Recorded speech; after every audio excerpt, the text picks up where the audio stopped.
So welcome everybody. This is going to be a short, quick kind of overview of what EdPuzzle is and what it looks like from the faculty point of view and for the student and how I use it in my class. Please don't take that as like the way to use it. Play with it yourself, because I know Dr. Oman's also a good resource because she's the one that pointed me to it, and I think she uses it a little differently than I do even.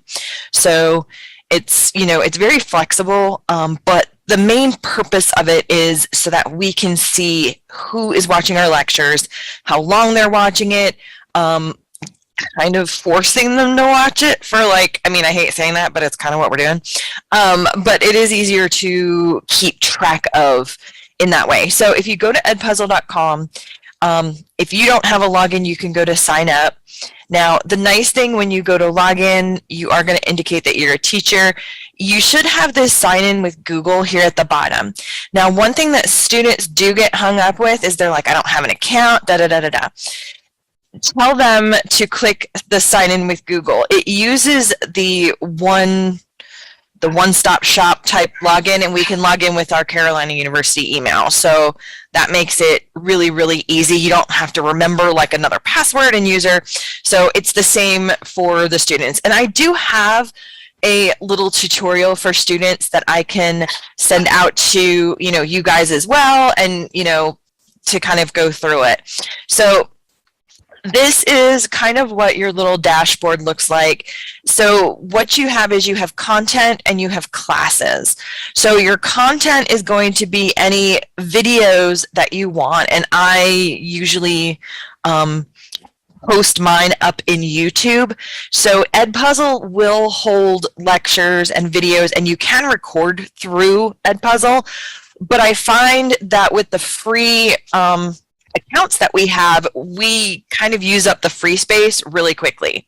So, and there is a maximum file size that it'll take for a video. I have a problem with that because apparently I just talk too much.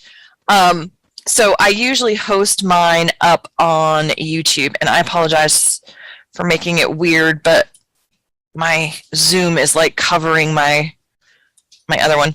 Okay, so I actually have a YouTube account that I just have Professor Gentry, and this is where I actually keep all of my lecture videos. And then that way, if I need to close a class in EdPuzzle, it doesn't delete my videos, or it doesn't delete my content. All my videos are here. Some of them I have as public because I don't care. Some of them, like so I've got some assignment walkthroughs that I post after assignments are due. So because I do computer science, if you don't know, so I will do things like walk through how to do the program or how to do the assignment. So I unlist those so students can't just go to YouTube and Google, you know, and get the answers. So they're not listed, and with YouTube, if they have the link, you can allow them to see the video. So if you were to use YouTube, you just go to create and then upload, and then you can drag and drop any video in there that you've recorded. Now, typically what I do in my CU e-learning, I delete that Zoom page out of my course listing, and I force them to use EdPuzzle. Now, I also put it in my syllabus that I'm forcing them to use EdPuzzle and that they will not get credit unless they watch it through EdPuzzle. So again, this actually is a YouTube kind of walkthrough. So you can give it a title and a description. You can give it a thumbnail. You can create playlists. So I actually have playlists for each of my courses so that I can keep my videos straight more than anything. And then at the very end, for visibility, there are you can do private, so only you and people that you choose can watch your video. Unlisted, which means anyone with the link. Typically, that's the one that I use most often because you can put this link into our e-learning, or you can do public. So that's how I typically would upload a video, and then what you're going to want to do is in EdPuzzle create a content, they call it a content, or we would think of it as an assignment. using your video. So in EdPuzzle, there's a button that says add content. So there's different ways that you can do it. You can create a video and you can upload a video. I've personally not used ever of those other two choices, so I'm not terribly sure what they do. I kind of played with them, didn't make sense to me, so I said I'm not touching them again. But feel free to poke around. So if you create a video, it's going to want you to, you can actually go directly to YouTube. You can do things like that. But so let's go back to content, my content, add content. Typically, upload a video, you can upload your video directly if you don't want to use that YouTube step. Okay? Again, I have found that uploading your video here, it can't be more than 1 gig. And apparently I just talk too much because most of my stuff is kind of on the large side. So I don't typically use that. Now, if it is in YouTube, there's a couple different ways that you can get your video into EdPuzzle. So the first is that there's actually a Chrome extension so that you can search for and you can add it to Chrome. And then what that does is when you go to a YouTube video, you're actually going to get this little button here that says Edit with EdPuzzle. And it's not just your videos, it's any video. So say I want to do the simplest math problem and I want to add this to my curriculum for some reason, I can add that video as well. So I have supplemented my own videos with some videos that I've found on YouTube. Videos like TED Talks are great. Things from, I usually stick to more, the publisher has content usually with books, things like TED Talks, more organizations that are well known, not necessarily like, for lack of a better term, like the kid in mom's basement, like making videos, you know what I mean? So I kind of usually check the source, but you can use any video that's out there on YouTube with the Chrome extension. The other way you can do with EdPuzzle is if you find the video you want, you can copy the URL at the top, go to EdPuzzle in the search, paste, okay? Click the search button and it'll find the YouTube video for you, okay? So whether it's your own personal video or another one that's out there, you can use it just using the URL link. You don't need the Chrome extension. I just find the Chrome extension a little bit kind of, easy. Anyway, words are hard. I'm technology. It's fine. So once you have a video in here into EdPuzzle, you can do so many things with it. You can cut it, so if you don't want the full video, so say I don't want the full 22 minutes and I only want, say the first 10 minutes, I can actually put, I can go to a specific portion and say add a cut, and it will break that video up into pieces, things like that. So let's go back up here. The other thing you can do is you can do your own voiceover, but this is apparently YouTube has nixed it. You can see up here. But if you upload your own video and you want to, pause it and do a quick voiceover because you forgot to say something, you can do that in this little portion with EdPuzzle. The part that I really like is the question part. So you can stop anywhere within a video. So say I want to stop here. And I can add a question. So I can add a multiple choice or an open-ended or a note. So say I want to add a multiple choice question. I add the question, and it's very similar to what we do in the e-learning. And these are dumb questions, so I apologize. You have to select one as being the correct, even though it doesn't matter, and then you can click save. You can add more choices, so you can have multiple choices of 4, 2, 3, 4, however many answers you want, and then you can click save. Now you can do this throughout the video. Okay, so I added a multiple choice there. I can go to any place I want. find it in the video, click save, and it'll put another question. So you can actually stop your video and force your student to answer questions while the video is playing. So that's actually kind of neat because it does give that interaction between, you know, you and the student-ish in some sort of way so that you can actually see some answers to some questions. You know, you can also, again, you can add, the third one is a note, which is just like, you know, watch this, you know, where it would actually give the student, you know, a note from the professor at a specific point in the lecture. So that really is one of, between this and the ability to see how much the student has watched, those are the two biggest functionalities that really make EdPuzzle like really nice to me. So okay, you can add a title to it, you can change the title. And then once you have finished doing your cuts, your voiceovers, and your questions, you can see here the little bubbles will tell you where your questions are going to lie at. You can actually move those little bubbles if you put it in the wrong spot. So that's nice. It's very, very user-friendly. When you're done, you find the finish button up here, you click on finish. So this is now your assignment, or what they call content. So there's a couple things that you can do over here down at the bottom. You can assign it to a course, and I'll show you how to make a course in a minute. You can edit this, you can duplicate, and you can share. Now, the one thing I like to do, and let me see if I don't have our e-learning up. What I like to do is I assign it. Here you can choose a course, so let me choose this one since I haven't done it yet.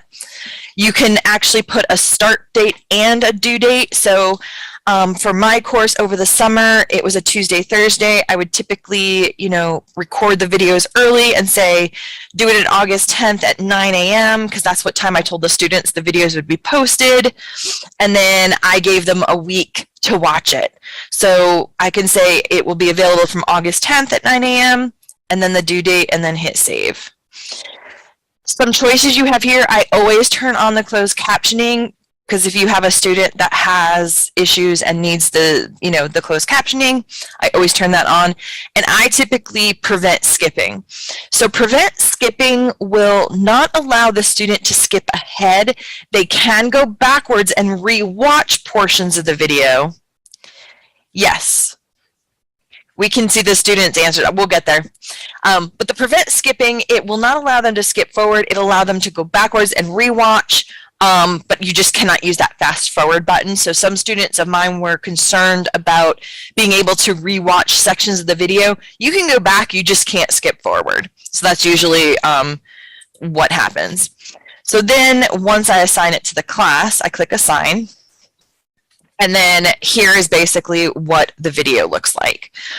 Once I get this in my video, what I do, so in my course, I make participation a grade. It's usually like a 10-point per video, you know, participation grade.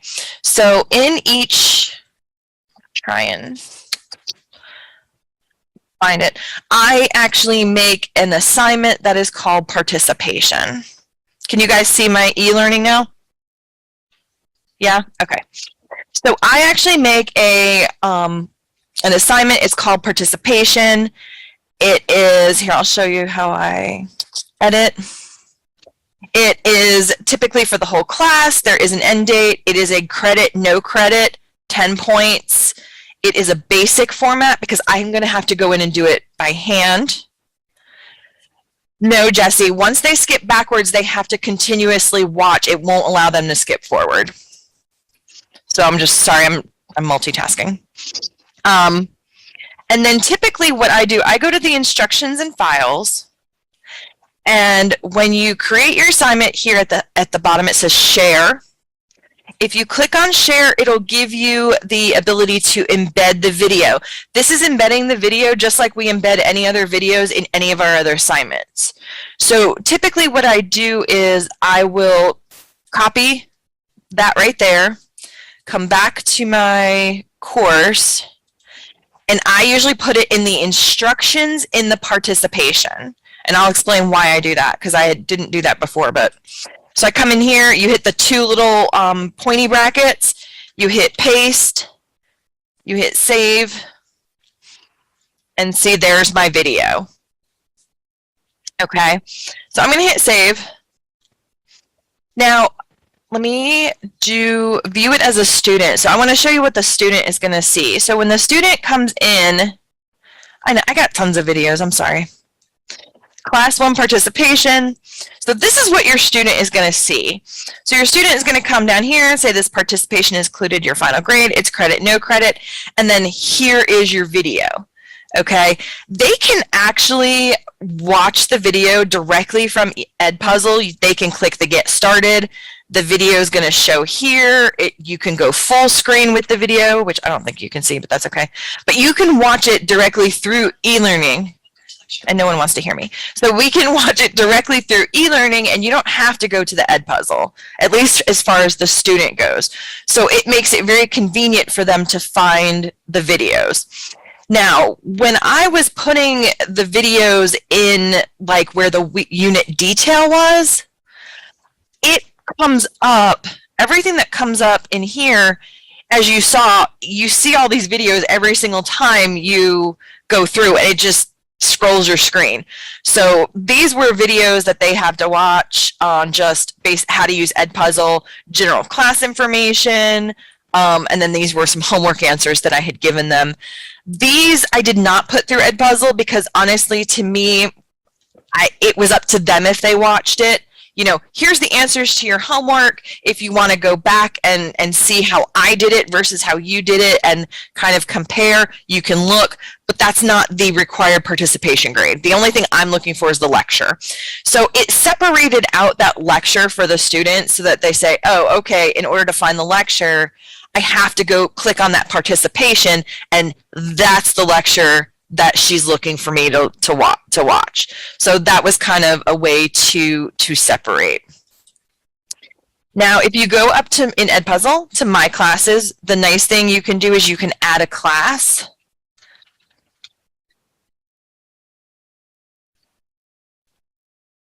Okay, I usually just put higher education. I just picked my subject, and I usually just do a classic class. And so you create your class.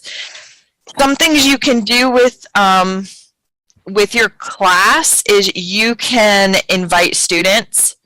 The nice way to invite students is you can do it via link, you can do it via email. Typically, I set up my classes before class starts, and I put this copy link in my syllabus.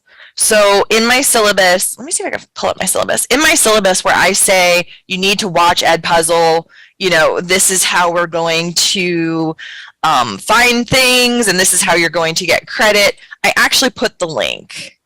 Let me see, new share. Let me just share my screen. There we go. So here's my syllabus for my GT 103 class. As I scroll down, I'm sorry, my syllabus is like really long. Under course materials, I've got here how to access your EdPuzzle course. I have my video linked here, which I'm happy to share with all of you.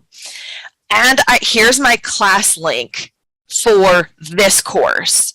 Okay, log in, select sign in with Google, use your Carolina U email login information. When I come down to participation right here in the center, for full credit, you must either attend in person if you're a main campus student or watch the lecture video and other required videos on EdPuzzle, not Zoom.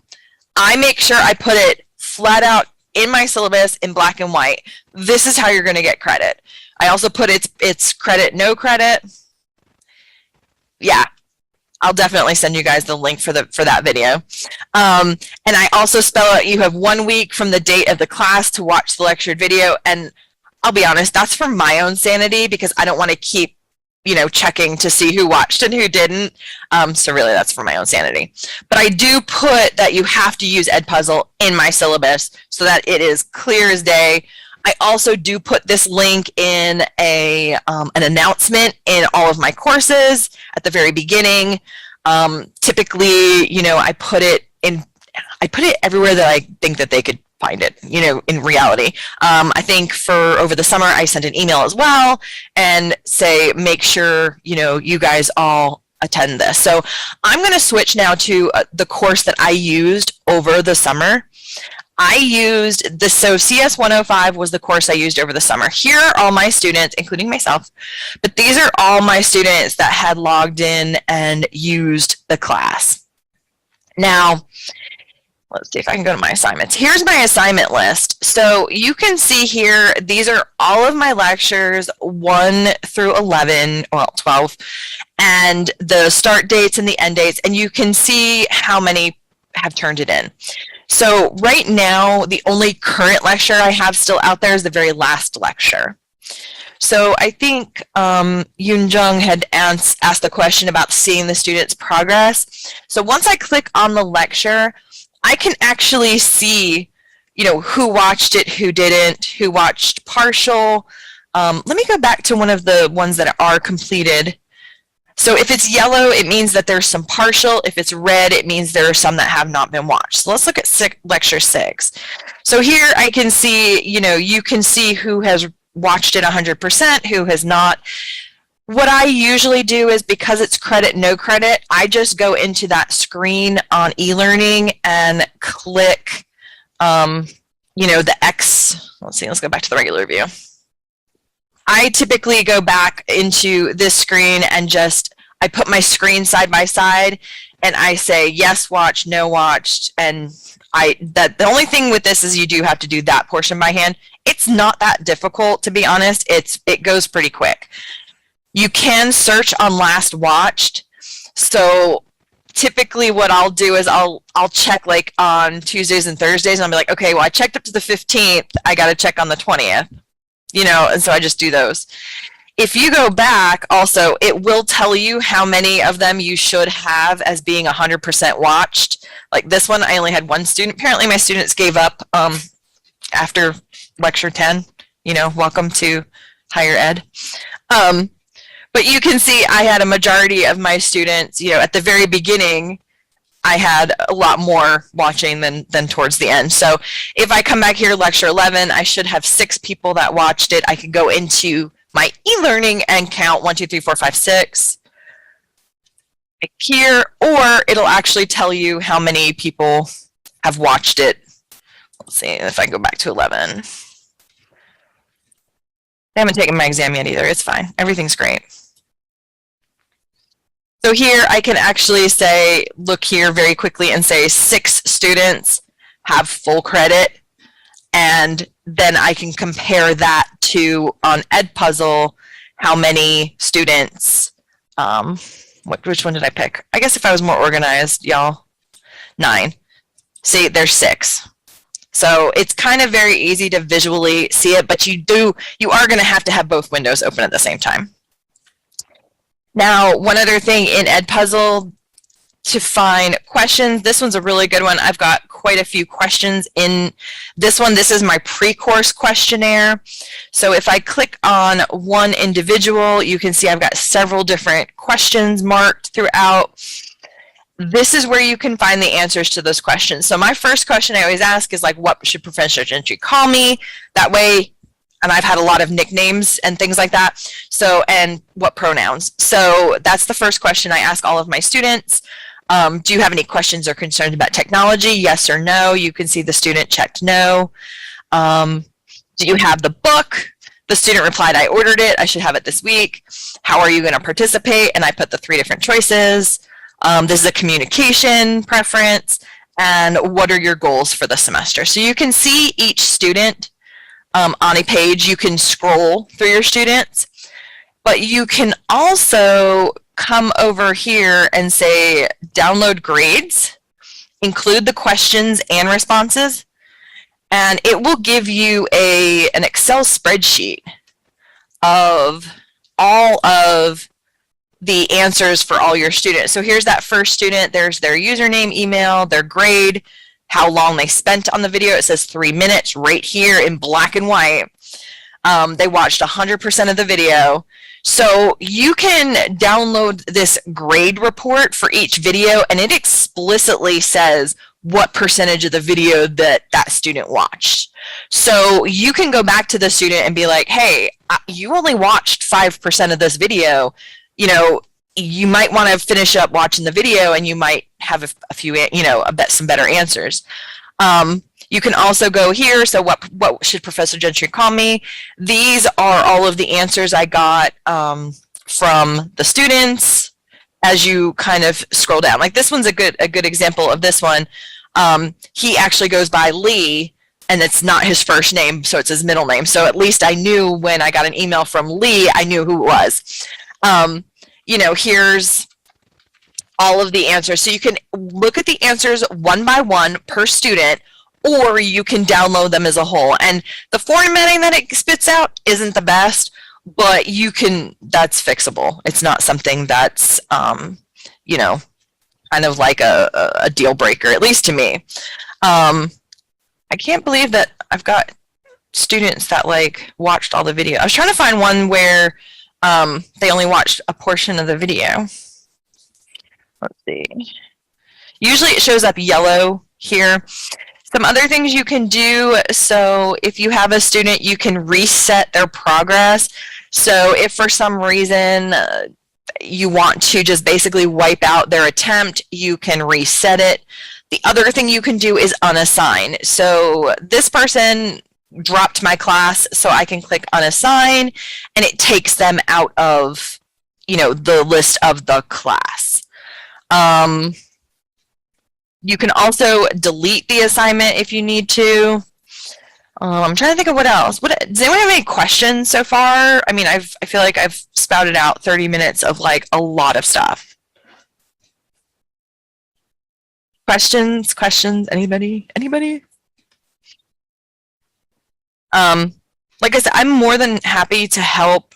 This is basically how I use it. Again, you can use it in however way you want to. I do like the fact, though, that we can track and we can download those metrics from the students of how much they're watching. I'm actually going to share, maybe, if I can find it. So I took this, the pre-course questionnaire, and I took the viewing history of my students from this class in particular. And I'm probably going to do it going forward a little bit more, but since I am a visual person, I created a report, and I think Tiffany's seen it before, but I don't know if anyone else has. So I took all of those answers from my pre-course questionnaire. I was able to say how many students were completing, how many had technology concerns. A big one here, only 50% of my class had purchased the book prior to the course starting. So I can pinpoint some of those issues that we may be having, with students. The other thing I found here, so this was my latest. It's a terrible graph, but I couldn't figure out how to make it better. This is how many of the lectures they watched and what percentage they watched versus what grade they ended up getting. Okay, so this is things we already knew, but now we actually have data. These greens are my Fs. Okay, I had 4 people fail.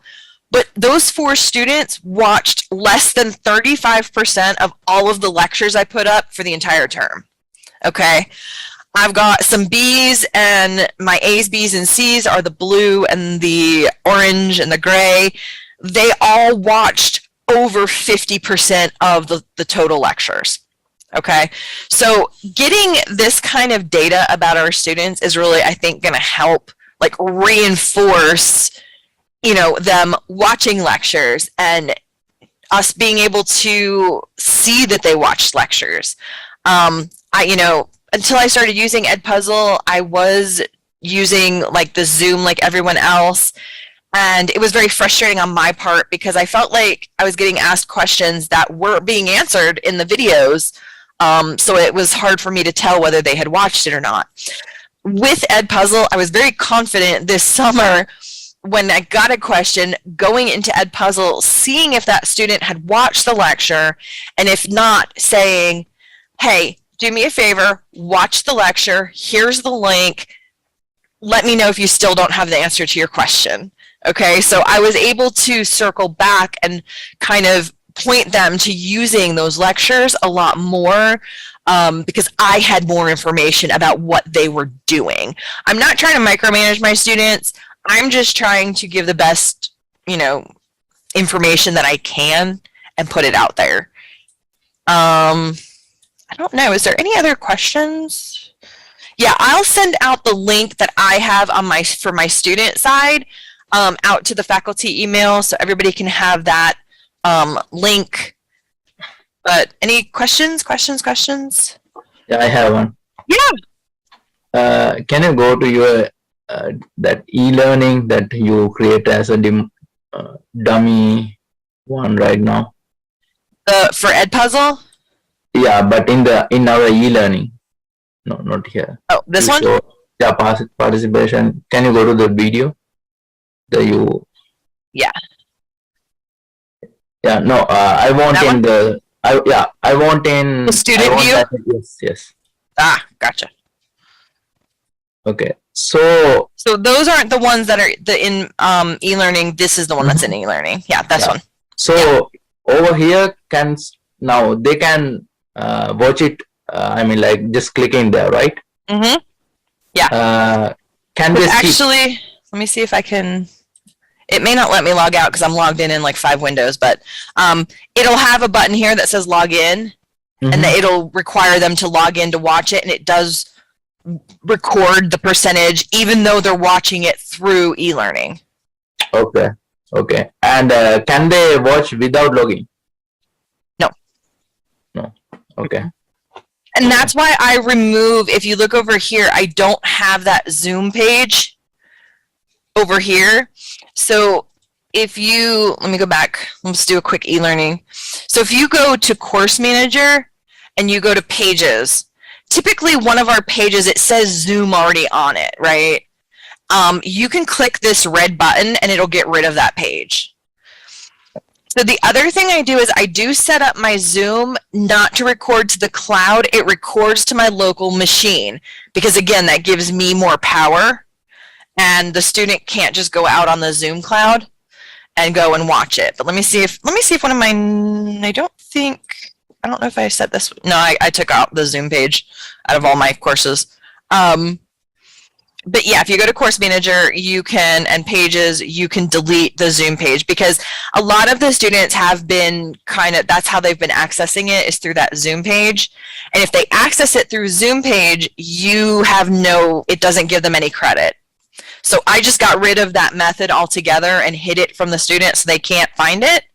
And then I made sure that they use the EdPuzzle. Now in that, I always do like an introduction course information video.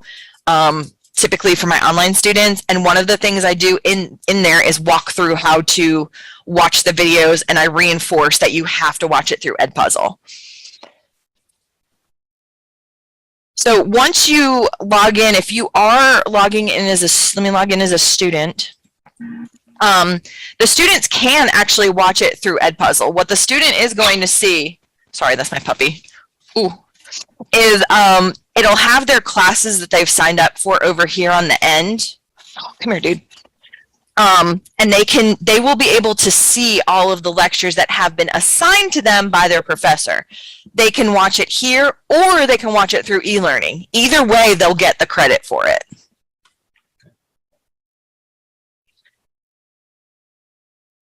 Any other questions?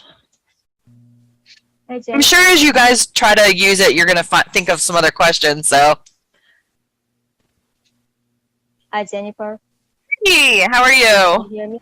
Good. How are you? Thank you for this all information. I maybe missed the first part, but when you told us about the Chrome extension, yes. How do you embed the EdPuzzle into the YouTube video? I saw the click button. It's like, can you go to the YouTube? So when I just Googled EdPuzzle Chrome extension. It will bring up the extension page in Chrome, and you would just click here. It would say add, And when you click add, it automatically puts it in here in YouTube. Yeah. I see. Thank you. Yeah, you're welcome. Or like I said, the other way is if you cut and paste this URL and just put it in the search bar of EdPuzzle. Well, I got to go back as a teacher. Sorry. Log in. I'm a teacher. Yep. Please. Thank y'all. There we go. If you cut and paste that URL into the search bar, it will also bring up the video. So there's two different ways. Yeah. Yep. Thank you. You're welcome. And if you if anyone has any questions or something's not working, please shoot me an email. And if I don't know how to do it, I'm sure someone will figure it out. Now I've done a lot of, I'll have made I got rid of it now, but like a dummy class, and I will assign videos. And like you can see, I can log in both as a teacher and a student, so I can play with it myself to get the experience that the student is getting, so I can help answer their questions too. So I did a lot of playing with it just on my own before I started, distributing it to my students. So, I mean, feel free to play with it and click on stuff. I think I clicked on everything in there. So you're not going to break anything. And like I said, you can pick any YouTube video, just grab it and play and go. Yes. Yeah, I had a quick question. So, yeah. How you first start EdPuzzle? You can you can either go to edpuzzle.com. And it will bring you to a login. Let me show you again, log out. So it should bring you to this. You can do sign up and then click you're a teacher and then sign in with Google. And once you sign in with Google, you use your Carolina University email login to get in. Okay. Does that make sense? Yeah. Cool. So then after that, you can add your classes for that, you mean? Yep. So let me go back in, log in. Yeah. So if you go up to the upper right, my classes, over here on the left, you'll have all of your classes. I've got some old ones, but I deleted most of them. You can click on the plus sign. Okay. And then I just did junk. If you go to options, there's the code. You can lock and unlock the class. And then here you can archive it or delete it once you're done with that class. Now, again, I'm not sure what it does with the videos that you've uploaded into EdPuzzle, but when I keep my videos out there on YouTube and unlisted, I don't have any problems re-accessing those videos. So, can you set up a time, you mean, to get activated and deactivated? Yes. So once you add the video, over here on the left, you've got a start date and a due date, and that will make it active and deactivated. So, and you can also set those in the e-learning as well. So typically my assignment in e-learning is not visible until when I say, the lecture should be visible, and then I have it due at a specific time. So if I come down to participation and edit, I've got it set to open. You can do based on a date. So you can say, I want it open Monday at 10 a.m. and then it'll close it on the 29th at 11. Okay. You see what I'm saying? So you can do it in both places. Yeah. Okay. Yeah. No. Yeah, that's the question I was saying. Okay. No problem. Any other questions? Did this help? I'm sorry. Did it help? You're welcome. Did it create more questions? The only thing in the Google, you have to, I think that's the way you recognize, right? The Carolina University email, you have to put it over there, right? As the username and the password. Yes. Sign in as Google and then use your Carolina University criteria to get in. Yeah. Okay. All right. And that way, I mean, the student doesn't have to do it that way. To me, it's just the easiest way, and they don't have to create a new username and password to possibly forget. Okay, that's fine. That's me. I'm like the least number of passwords. I like the single sign-on. Yeah, that's correct. That's right. Okay. Yep.